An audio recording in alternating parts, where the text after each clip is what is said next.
Le sandre est un poisson originaire des pays d'Europe centrale. Il a été introduit vers 1945 en France. Il fait partie de la famille des percidés. Comme la plupart des espèces, le sandre se reproduit au printemps et sa croissance est relativement rapide. Un sujet de 3 ans mesure entre 35 et 40 cm et ce poisson vit jusqu'à 15 ans, comme en atteste la prise de ce très joli sandre en Europe de l'Est. Longtemps méconnu, le sandre a séduit de nombreux pêcheurs français de carnassiers et il est aujourd'hui l'un des plus recherchés en raison de sa combativité, mais aussi, hélas, de la raréfaction des brochets dans nos eaux. Le bas de ligne en Kevlar, lui, est inférieur de 2 centièmes environ. Vous pouvez utiliser aussi du dacron. Il pourra être réalisé en crinelle d'acier afin de prévenir l'attaque d'un brochet. Le bas de ligne, relié au corps de ligne par un émerillon, sera long d'une trentaine de centimètres et terminé par un hameçon très piquant. Avant d'attacher le bas de ligne à l'émerillon, on enfilera un hameçon simple qu'on le piquera également dans le vif. On utilisera un gros hameçon simple d'une taille de 8 à 2 si l'on a piqué une belle pièce. Le sandre est un poisson capricieux et imprévisible. Il est donc difficile d'établir des règles précises quant à son comportement. Néanmoins, certaines conditions favorisent sa pêche. Le sandre affectionne les moments calmes et peu ensoleillés de la journée. Ainsi, en plein été, c'est essentiellement le matin et le soir que l'activité du sandre est la plus intense, alors qu'en hiver, toute la journée peut se prêter à la pêche.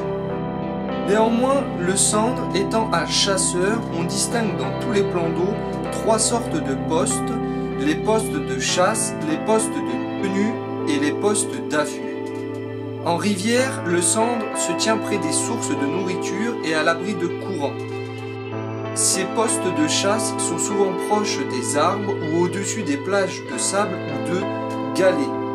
Les obstacles comme les ponts ou les entrées de port constituent de très bons postes d'affût et les fosses où reposent des branchages morts d'excellents postes de tenue. En étang, les hauts-fonds et la flore aquatique sont les postes de chasse les plus courants, alors que les postes d'affût et de tenue ne sont pas précis dans la mesure où la profondeur de l'eau et le courant sont généralement faibles.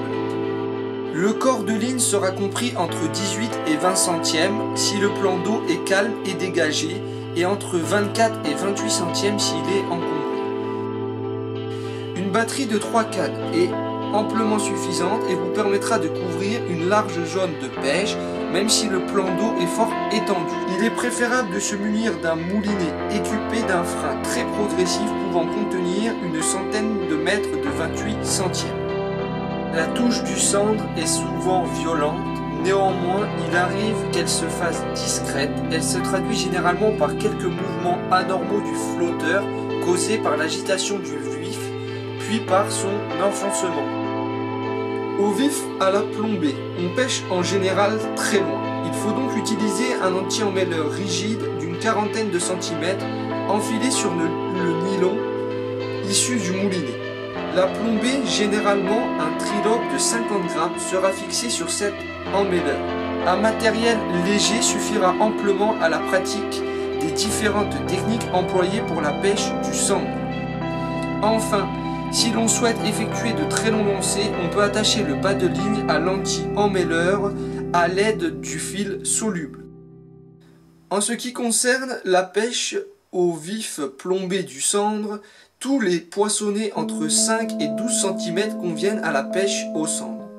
Le goujon et le verron font souvent l'unanimité au printemps, même si le sandre n'est pas insensible aux couleurs de l'ablette. Les brins, les gardons, les rotangles et les chevennes de petite taille permettent de longs lancers appuyés sans risque de décrochage. Il convient de passer l'hameçon entre les narines du poisson, ce qui en fait un atout indispensable pour la pêche à l'aide d'une ablette, ce qui permettra de la faire pêcher 2 ou 3 heures, ce qui sera fort intéressant. Ce carnassier chasse généralement en groupe et traque indifféremment les alevins type ablette, gardon, perche et même les petits brochets et cendres, à condition que ces proies n'excèdent pas des tailles très importantes. Si les choisis semblent ne pas convenir au sandre, il ne faut pas hésiter à en changer. Son régime alimentaire est relativement varié et selon le temps ou les conditions de pêche, il peut préférer telle ou telle lèche.